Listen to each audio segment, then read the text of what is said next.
Come on in. Every other day. Hey. Hello, hello.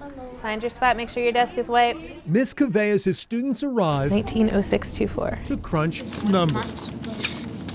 But in this Providence Middle School classroom, 200719, digits lead to letters.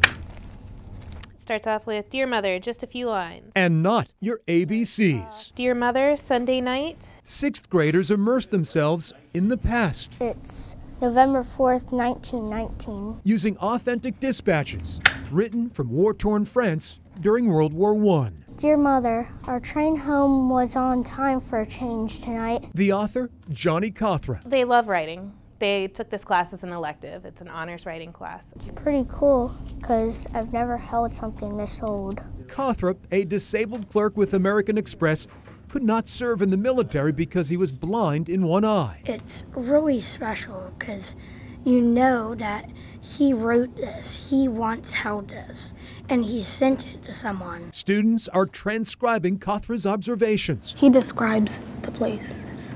From visiting with wounded soldiers in a hospital and watching President Wilson to witnessing the ravages of war. Some of these words, they look like cursive, but I think they're also French. I like to make memories with my kids. The uncensored letters. My question is, what does this word replace? It's Constantinople. Span from 1918 to 1922. Is this you? Looks like it. So World War I, original World War I soldiers' uniforms. The 50-plus delicate letters belong to the Virginia War Memorial. Johnny Cawthra is definitely a hero. Everyone would have understood if he had decided to just stay home in 1918. As we try to bring these letters more into focus. The memorial's Jim Treisler approached Miss Caveas about using the Cawthra collection as a teaching tool. It's probably not ideal for sixth graders to handle letters, but these letters were written to be read, to be enjoyed. Allowing these honor students to hold each document was intentional. It's not like any other classes. Some preservationists might cringe at this true hands-on lesson. I'm not sure if this is meat jars or like...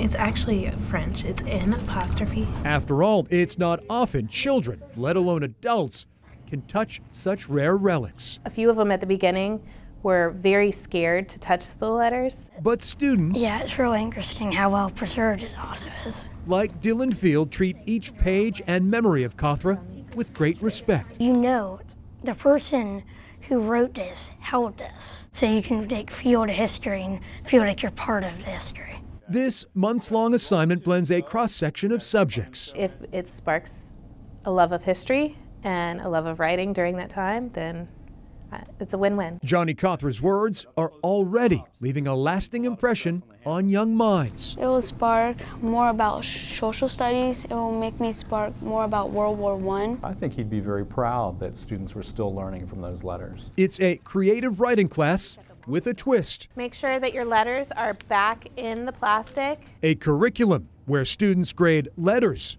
Number 1. I would have never guessed this would happen. This is one of the best things I've ever done in my life. Have a good day. Once the students in Miss Caveas' class finish with the project, they will submit an unsung hero documentary in hopes of winning a grant called the Discovery Award worth up to $7,000. I'm Greg McQuaid, CBS 6 News. We find remarkable people all across Central Virginia. Joey Metz is a hero to a lot of people. This is his life passion, that's obvious. Watch Heroes Among Us Thursdays on CBS 6.